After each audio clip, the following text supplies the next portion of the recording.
السلام عليكم، ازيكم يا شباب؟ معاكم عبد الرحمن ربيع. فيديو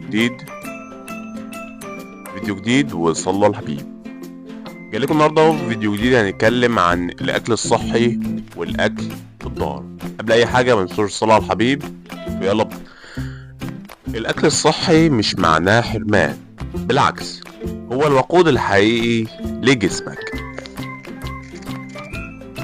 الخضار والفاكهه والبروتين زي السمك والتونة والفراخ، كربوهيدرات نظيفة زي الرز والشوفان والبطاطس. والبطاطا.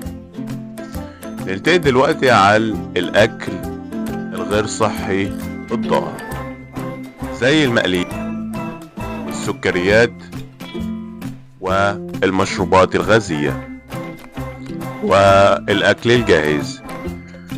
جيس حرفيا بيبقى نسخ من أكلك، فعشان كده لازم تحافظ على الأكل الصحي.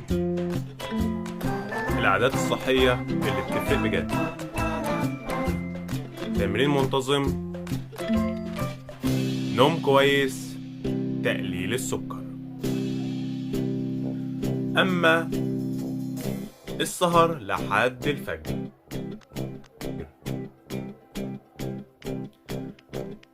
قاعد على الموبايل بالساعات وبتاكل أكل عشوائي.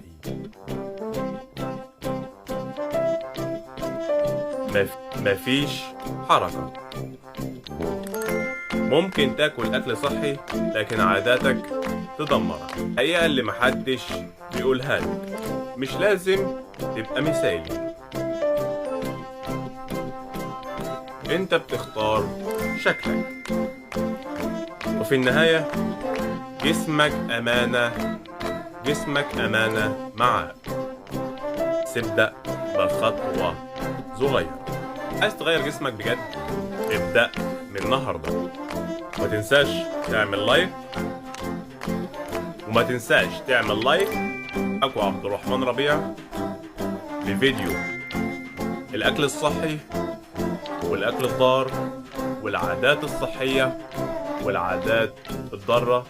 ما تنسوش الفيديو الجاي، استنوا الفيديو الجاي في فيديو حماسي. ما تنسوش اللايك والاشتراك وتفعيل زر الجرس علشان يصلكم كل جديد. وما تنسوش الصلاة على الحبيب. اشوفكم في فيديو جديد. سلام.